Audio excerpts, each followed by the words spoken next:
La proliferación mundial de sectas parece ser uno de esos problemas a los que casi nadie le presta atención. Y no hablo únicamente de las sectas conocidas o sectas tradicionales, sino a todas las actitudes sectarias que pueden de alguna manera afectar el comportamiento social y los valores que el cristianismo ha establecido en Occidente.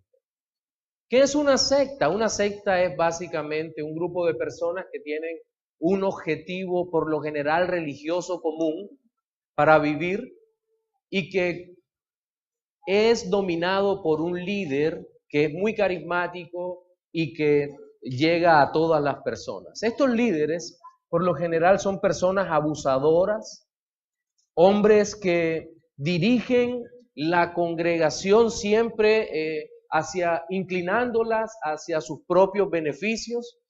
Y esto lo hacen porque generalmente las congregaciones no tienen discernimiento bíblico. Esto cuando es una secta que afirma tener la palabra de Dios como centro de su práctica espiritual.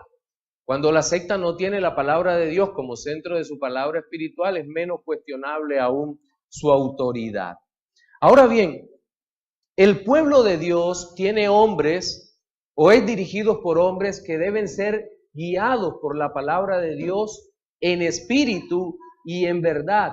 Hombres que estén dispuestos a enseñar la palabra de Dios, y el pueblo que es enseñado por la palabra de Dios tiene la libertad de pedir respuestas a sus líderes, y esto es una gloriosa libertad que ha traído la Reforma, pedir respuestas a los líderes, aunque es evidente que muchas veces muchos dentro de las iglesias reformadas abusan de esa ventaja.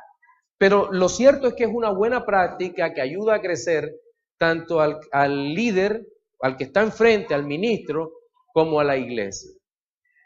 La Biblia nos da muchos ejemplos y buenos ejemplos acerca de cuáles son las características que debe tener un líder, un ministro del Señor, o cuáles son las condiciones para obedecer a ese liderazgo. En el libro de Josué, capítulo 1, versículos 17 y 18, Josué 1, 17 y 18, vamos a encontrar esas condiciones para obedecer a los líderes. Ese es el título de nuestro sermón dominical de hoy, y vamos a hacer la lectura puesto sobre nuestros pies.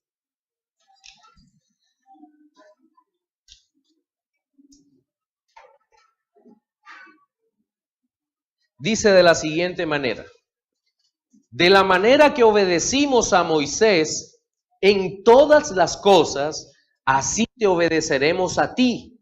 Solamente que Jehová tu Dios esté contigo, como estuvo con Moisés. Cualquiera que fuere rebelde a tu mandamiento, tus palabras en todas las cosas que le mandes, que muera.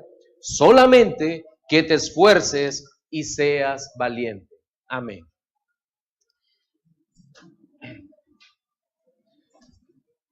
Contexto, pongámonos en contexto. ¿Quiénes estaban diciendo esas palabras?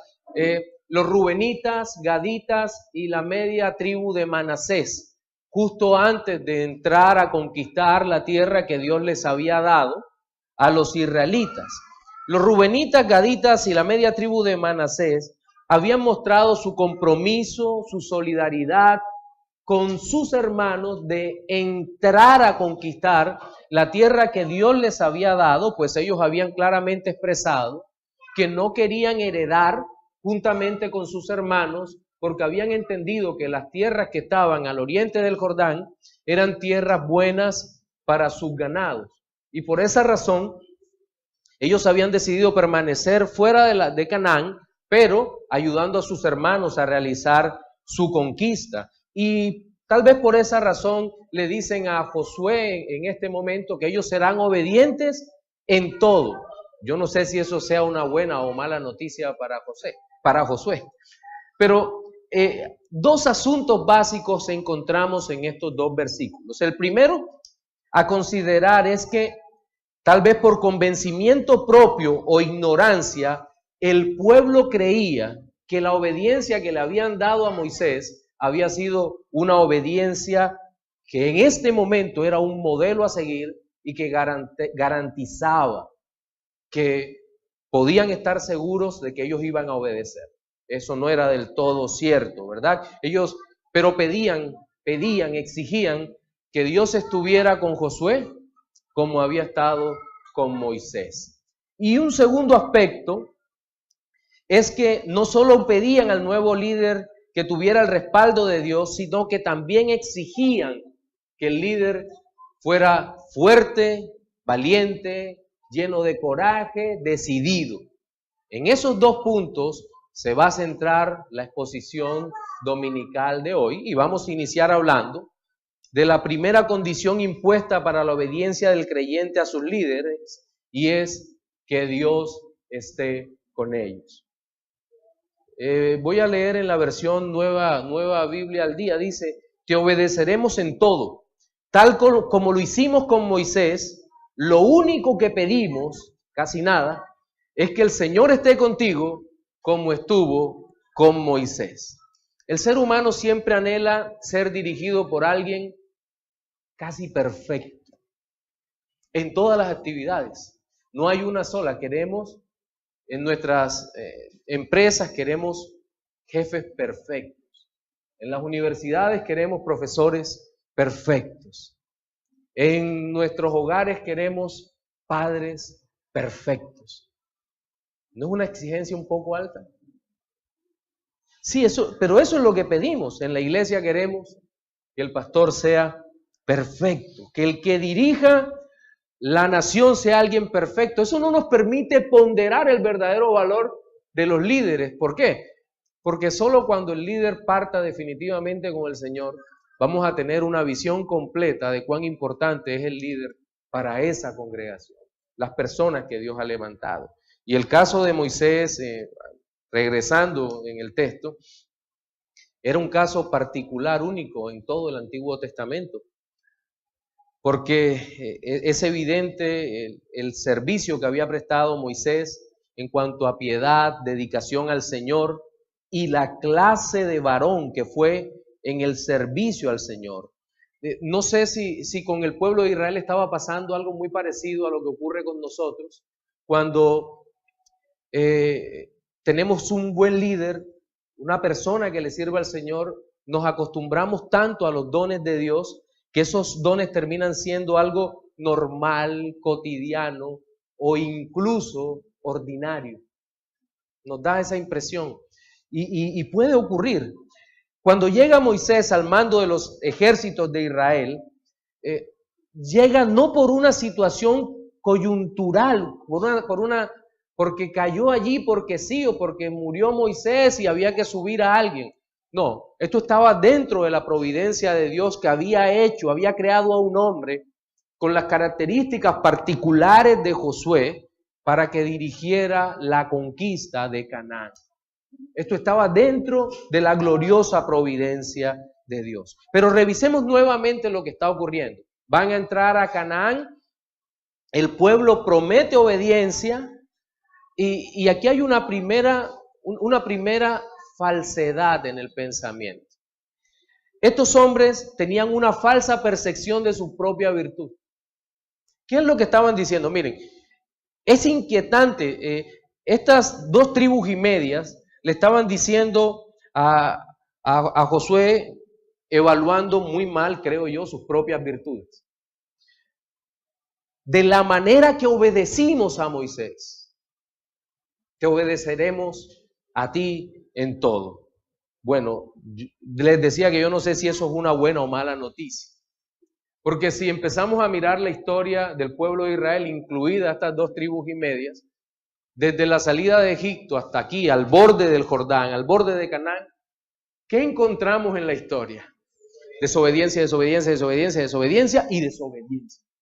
Eso es lo que encontramos. ¿Sujeción a los líderes? No. Encontramos rebeldía, rebeldía y más de esto. Esto es lo que hallamos.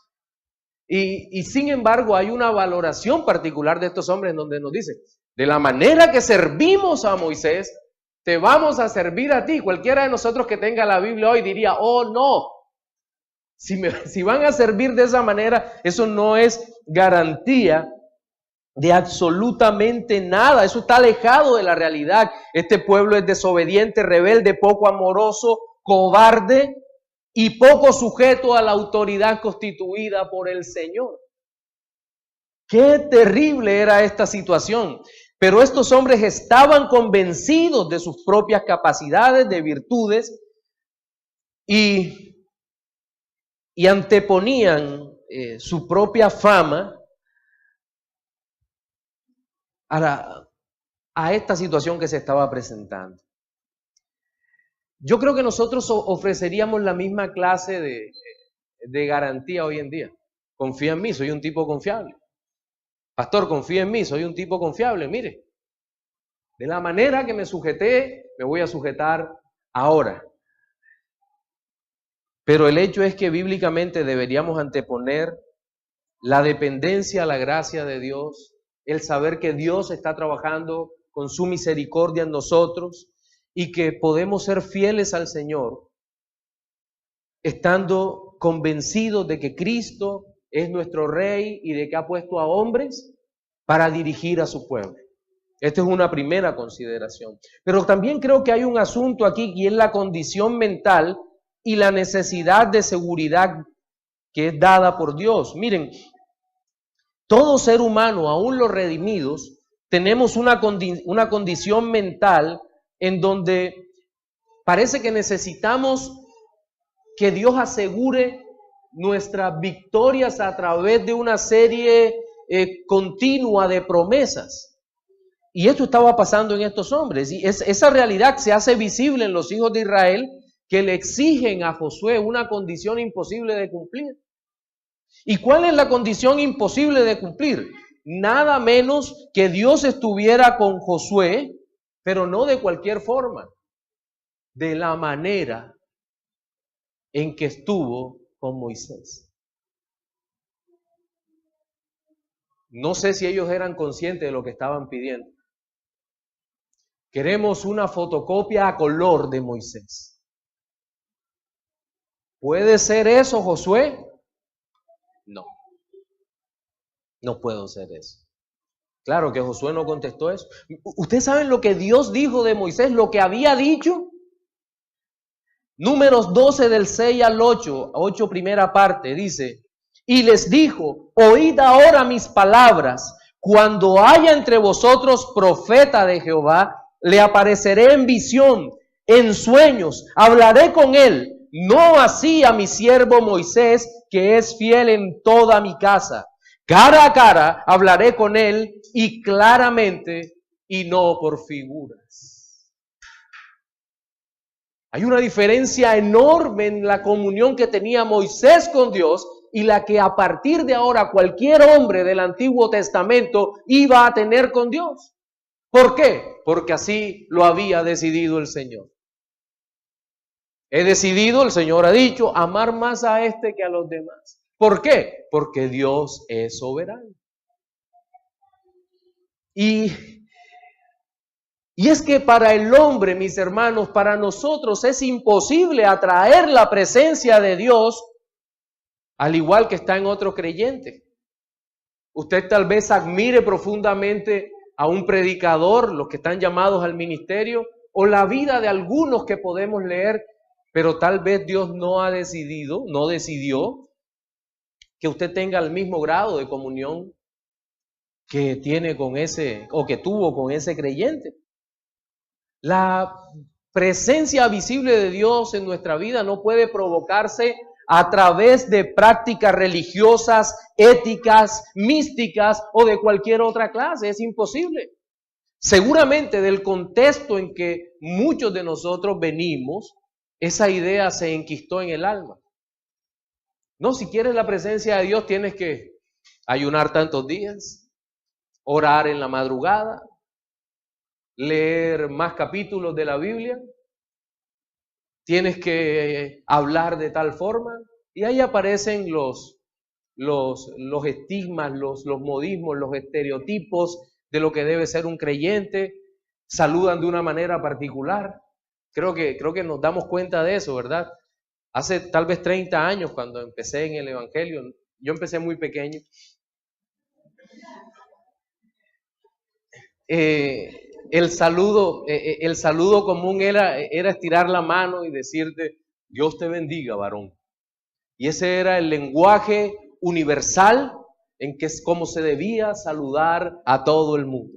Y si usted no lo hacía de esa manera, estaba en muy serios problemas y podía ser calificado como mundano, inmoral, etcétera, etcétera, etcétera. Sí, nos creamos toda una historia, creemos que tomando ciertas actitudes la presencia de Dios va a estar más claramente manifestada en nuestra vida. Y sacamos del contexto textos tales como este género no sale sino con oración y ayuno, en fin. Pero el hecho es que la presencia del Señor en la vida de cualquier persona es soberana, como Él quiera manifestarse para su propia gloria. Es decir, que tenemos en esta petición del pueblo algo muy paradójico, porque por una parte vemos la necesidad de seguridad que tiene el alma humana, pero por el otro lado sabemos que hay algo de cierto en esa petición. Todos los creyentes deseamos que nuestros ministros sean hombres espirituales en que esté la presencia de Dios. Entonces ahí aparece algo paradójico desde esa perspectiva, porque no podemos comparar a los hombres de Dios unos con otros, pero sí podemos anhelar que los hombres de Dios hayan sido llenados de Dios. Gracias a Dios que nosotros hoy en día tenemos la Biblia y podemos hacer un análisis mucho más pausado, mucho más reflexivo de las situaciones como tal, y a través de esta palabra mirar cada caso en particular y armonizar eso en nuestro aquí y ahora, en nuestro momento histórico, y tomar decisiones y pensar correctamente cómo debe ser un hombre de Dios, ¿verdad? Ahora, hay una parte final y en esta parte, en este primer punto de los dos que voy a tocar hoy. Y es que ya habíamos hablado de que Moisés había sido un hombre especialmente lleno de la presencia de Dios, con un nivel de comunión particular que Dios había determinado para él. Es más, la verdadera valoración de Dios, de Moisés por parte de Dios, la encontramos ya en el Nuevo Testamento. En la carta a los Hebreos, capítulo 11, versículo 3, parte B, dice, como también lo fue Moisés en toda la casa de Dios. Creo que usted recordará que todo el tema de la carta a los Hebreos es Cristo es superior a los profetas, a los padres, a la salvación. Cristo es superior a Moisés. Moisés para los mismos judíos había sido, ya en la época de Jesús, había sido un personaje que estaba más allá de lo que realmente era en el imaginario popular. Moisés era algo así como el ideal de lo que debería ser un verdadero hombre de Dios. Y Dios mismo le da una valoración impresionante a Moisés, pero evidentemente Moisés no era perfecto, porque Moisés, al igual que nosotros, tenía una naturaleza pecaminosa, y si bien Dios le había hecho nacer de nuevo, Moisés no era el hombre que iba a solucionar todos los problemas del pueblo de Dios. En Hebreos 11, 24 al 29 dice, por la fe Moisés, hecho ya grande, rehusó llamarse hijo de la hija de Faraón, escogiendo antes ser maltratado con el pueblo de Dios que gozar de los deleites temporales del pecado, teniendo por mayores riquezas el vituperio de Cristo que los tesoros de los egipcios, porque tenía puesta la mirada en el galardón. Por la fe dejó a Egipto, no temiendo la ira del rey, porque se sostuvo como viendo al invisible. Por la fe celebró la Pascua y la aspersión de la sangre, para que el que destruía a los primogénitos no los tocase a ellos. Por la fe pasaron el mar Rojo como por tierra seca, e intentando los egipcios hacer lo mismo, fueron ahogados. Moisés fue un hombre devoto, un hombre de Dios, un hombre sin igual en el antiguo pacto, pero quiero que esto quede de primera aplicación. Cristo es superior a Moisés y superior a cualquiera de los líderes del antiguo pacto. Cristo, en Cristo, escuche esto, en Cristo no está la presencia de Dios. Él es la presencia prometida de Dios.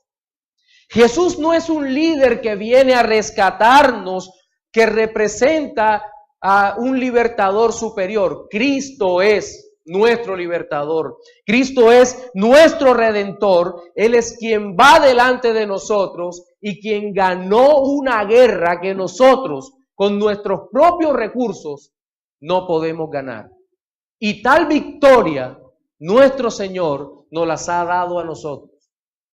Nos las ha dado. ¿Mediante qué? Mediante la fe que también nos las ha dado.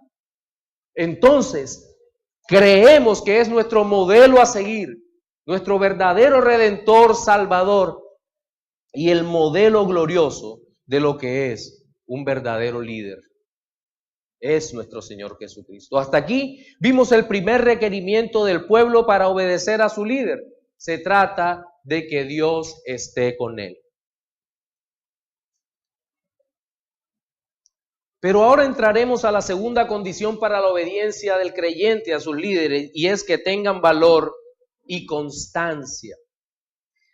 Dice el versículo 18: cualquiera que fuere rebelde a tu mandamiento y no obedeciere a tus palabras en todas las cosas que le mandes, que muera. Solamente que te esfuerces y seas valiente. En la Nueva Biblia al Día dice, sé fuerte y valiente. La historia se encuentra llena de actos de heroísmo que giran alrededor del valor de uno o muchos hombres que salvaron gente, liberaron naciones, vencieron en situaciones que parecían imposibles, y todo eso dentro del transcurrir normal de la historia humana. Pero pensemos un momento en todas aquellas acciones valerosas. ¿Por quiénes fueron realizadas? Un hombre que gozaba de credibilidad ante los suyos, lleno de valor, entrega por completo a la guerra, y que era un adalid que unía al pueblo con una sola idea gloriosa. Eso que acabo de decir en este momento es la peor trama hollywoodesca que he dicho jamás en un sermón. ¿Eso es un líder? ¿Sabe lo que dice la Biblia sobre los hombres que Dios escoge para salvar? Dios ha escogido lo necio del mundo para avergonzar a los sabios. Y Dios ha escogido lo débil del mundo para avergonzar a lo que es fuerte. Primera a los Corintios 1:27. La Biblia de las Américas. Por eso todo el tema de credibilidad, poder, sabiduría humana es nada comparado con lo que Dios hace. Dios nos escoge a hombres comunes, pecadores, en medio del mundo, para glorificarse Él mismo. Es lo que estaba haciendo acá, es lo que estaba ocurriendo en este momento. Ahora bien, el tema de la reputación, de la credibilidad, todo eso es importante, pero solo si lo entendemos desde la visión de la gloria de Dios. Es decir, que todo el valor, el coraje, la sabiduría son atributos que vienen de Dios para el hombre. Son dones que Dios ha dado y que deben ser puestos al servicio del pueblo. Naturalmente, el pueblo no puede dejar de valorar a los hombres en que Dios ha puesto esos dones. Esto es una realidad. Y es bien curioso que es el diálogo que se da entre el pueblo, entre las 2 tribus y media, Rubén, Gad y Manasés, y Josué, siguen hablando acerca de la rebeldía y demás. Dice, otra de las declaraciones considerablemente fuertes, pero que pueden perderse en la lectura sin meditación, es la propuesta inusual que hace el liderazgo a Josué. ¿Qué le dicen a su líder? Dicen, cualquiera que se rebele contra tus palabras o que no obedezca lo que tú ordenes, sea condenado a muerte. Este es un mandato bastante curioso porque habla de rebelde al mandato. Yo no creo que sea inicialmente la ley. Creo que es un mandato basado en la ley. Pero es el mandato de Josué en razón de ¿qué? De lo que iba a empezar a suceder. ¿Qué era lo que iba a empezar a suceder? La guerra. El pueblo de Dios todavía no había enfrentado una verdadera guerra. Habían tenido batallas fuertes contra Sehón y contra Og antes de entrar a Canaán, pasar el Jordán. Pero ahora empezaban a entrar a una situación de verdadera guerra. Algo inusual para el pueblo de Dios. Iban a combatir contra todos los pueblos que los iban a recibir sin ningún tipo de diálogo ni ningún tipo de diplomacia. Y aquí viene una exigencia curiosa, la muerte. El que desobedezca, que muera. Cualquiera diría, ¿cómo así? ¿Vamos a matar a nuestros propios soldados? Miren, aquí hay una penalidad ligada al incumplimiento del mandato. ¿Por qué es importante la pena de muerte en medio de la guerra? Si hay personas cobardes o que traicionan en medio de la guerra a un país y muere gente, deben morir. ¿Por qué razón? Porque la traición produce muerte. Esto es lo que estaban diciendo en las condiciones particulares de la guerra. Es decir, se debe aplicar una justicia, deben llevarse ante los jueces y los jueces obrar de manera rápida en medio de la guerra. Esto es lo que estaba ocurriendo en este contexto y que en Occidente se iba a replicar y se va a replicar muchas veces debido al problema de moral entre las tropas. Los que han sido militares entenderán mejor esta parte. Ahora, no estoy diciendo que en la guerra se permita todo o que en la guerra valga todo. ¿Cómo es el refrán? ¿En la guerra y en el amor todo se vale? No, eso no es cierto. Hay unos principios éticos que no pueden abandonarse jamás. La misericordia no puede abandonarse. Por cierto, en la historia de las guerras en el mundo, el ejército puritano ha sido uno de los ejércitos más respetuosos de la vida en medio del mundo. Es más, la nación norteamericana y la nación inglesa se caracterizaron por ser mucho más condescendientes con sus enemigos que el resto de ejércitos en el mundo. Tal vez usted no recuerde, pero después de la toma de Berlín en la Segunda Guerra Mundial, los ejércitos norteamericanos entraron por un lado, ya los rusos habían llegado a Berlín y los soldados alemanes decían, preferimos entregarnos a los aliados porque son compasivos y no a los rusos porque estos hombres nos van a acabar. Y era verdad. Las prácticas del ejército ruso eran abominables. Violaban, mataban y demás. No significa que los otros no lo hicieran, pero claramente lo hacían muchísimo menos. ¿Por qué? Por la cosmovisión. La una era una cosmovisión humanista, naturalista, marxista, mientras que la otra todavía tenían los valores cristianos metidos en el corazón y ya habían empezado a cambiar muchísimas cosas. En la guerra no todo se vale definitivamente y no hay razones para cambiar los valores en medio de la guerra.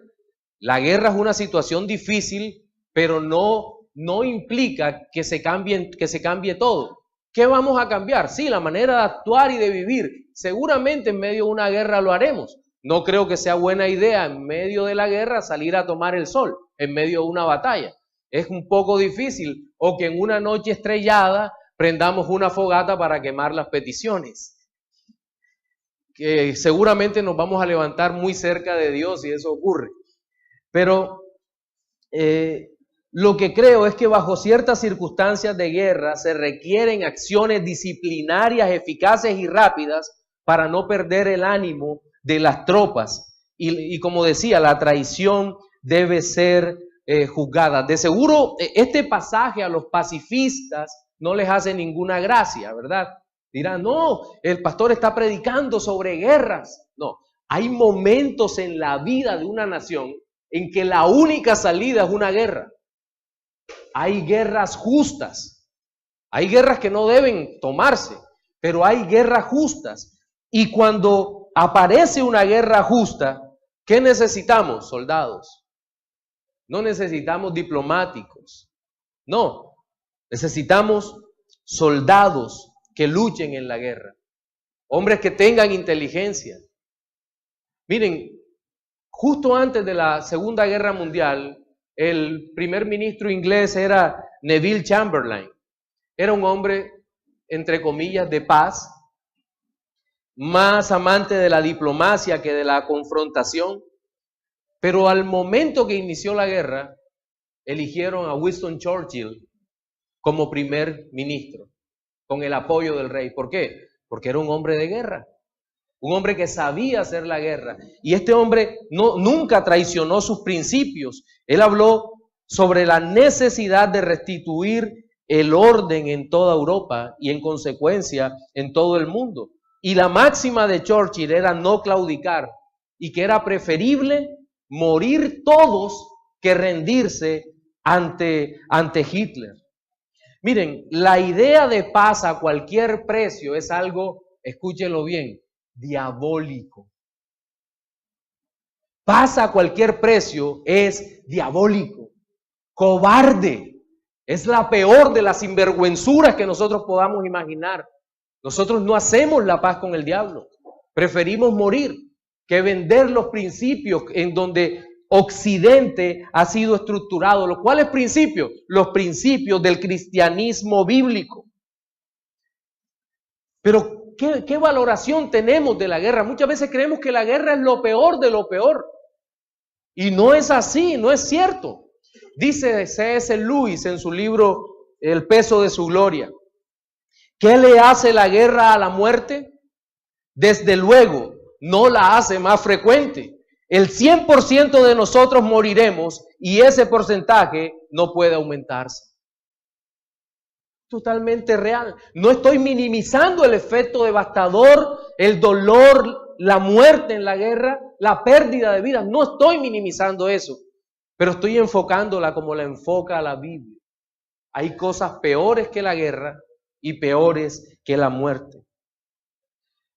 Ahora, ¿por qué digo esto y por qué tomo el texto de obediencia, de amenaza de muerte? ¿Por qué? ¿Y por qué el llamado de esforzarse y ser valiente? Porque en toda la Biblia, mis hermanos, el Evangelio es presentado en términos de guerra. No en términos de invitación a un balneario. Todo el Evangelio es guerra. El reino de los cielos se hace fuerte y los valientes son los que lo arrebatan, dice la palabra del Señor.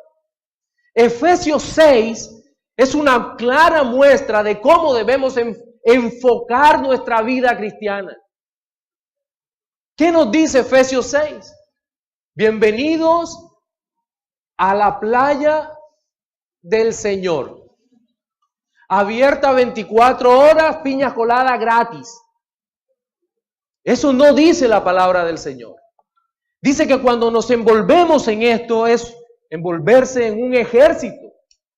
Tenemos un enemigo que nos odia. ¿Usted cree que Satanás lo ama? Si Satanás lo ama, está grave la cosa, porque Satanás no puede amar. No, estamos llamados a una tremenda guerra, a un conflicto sin tregua, ¿Sabe usted cuándo tiene tregua? Cuando Dios le da refrigerio y reposo a su alma. Pero estamos llamados a esto, a una tremenda guerra. Eso es el Evangelio. Ese mundo que se mete poco a poco en nosotros a través de tantos medios, ese mundo es un mundo hostil y usa todos los elementos de la guerra. Y ellos sí creen que en la guerra todo se vale. Usa la inteligencia para acabarlo. La inteligencia perversa, la sabiduría animal que viene del infierno. Ese mundo lo usa. Ese mundo usará cualquier cosa que tenga a su alcance para que usted no tenga una buena relación con el Señor, una excelente relación con Dios, para que usted viva alejado de Dios. Eso es lo que el mundo hará en usted.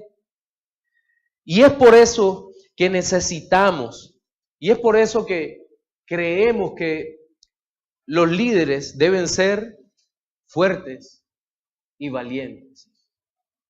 Ahora no significa que los que tienen llamado al servicio se van a poner a alzar pesas y aprender artes marciales porque tienen que ser fuertes y valientes. No, necesitamos ser fuertes y valientes en el Señor. Es otro tipo de valor, ¿cierto? Es un tipo de valor que supera todo lo que humanamente nosotros valoramos. Unos valores totalmente distintos. Mantener la entereza en medio de un mundo que trata de destrozar los valores cristianos. Decirle no definitivamente a cosas tales como, bueno, lo de moda hoy es el marxismo cultural, ¿verdad? El relativismo moral, la ideología de género y tantas cosas que afectan. Tenemos que levantarnos, incluso muchas veces en medio de nuestros contextos universitarios, laborales, y decir lo que estás diciendo es una falacia, es una mentira. ¿Por qué? Los callamos y luego le mencionamos la palabra de Dios como fuente autoritativa. Así de sencillo. Luchamos, estamos en medio de una guerra. Necesitamos ser fuertes y valientes y que nuestros ministros así lo sean. Hombres capaces de levantarse y decir no a las insinuaciones que sean contrarias a la palabra del Señor. Pero más allá de eso, nosotros podemos estar tranquilos y seguros de que nuestro paladín, nuestro campeón, es mucho más que fuerte y valiente. Nuestro campeón, nuestro Señor, nuestro Redentor, Jesucristo, es todopoderoso. Su valor no solo está probado desde la eternidad, sino que desde su humanidad probó su valor. ¿En qué sentido lo probó? Imagínese esto, empezando en Getsemaní. El Señor ora y por lo que la evidencia que da Mateo capítulo 26, Satanás está atacando con todas sus fuerzas a nuestro Señor Jesucristo. ¿Se acuerdan? Empezó a sudar sangre. Hematohidrosis creo que le llaman a eso médicamente. Por una tensión que le estaba rompiendo el corazón. El Señor empieza a clamar, es ayudado. ¿Pero es ayudado a qué? A ir a la cruz.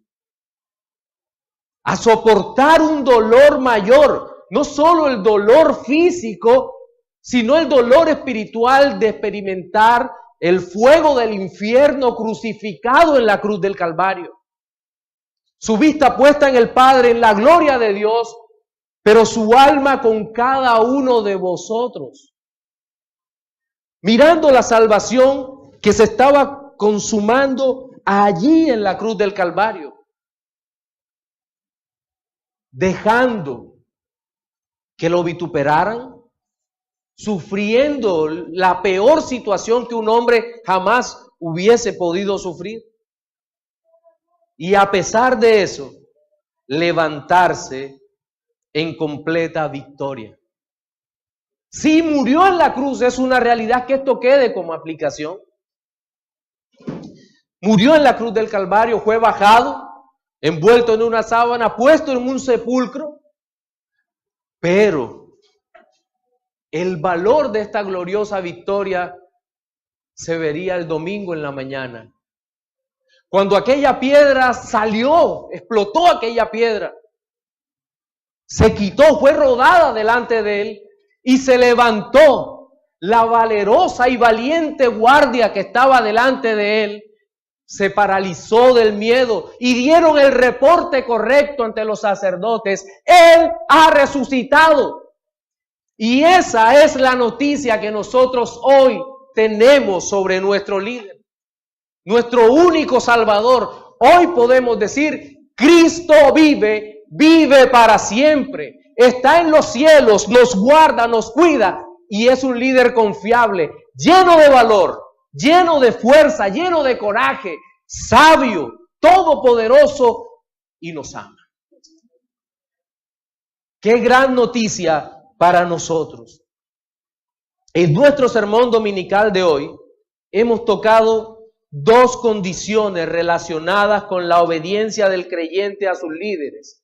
Fueron, la primera, que Dios esté con ellos.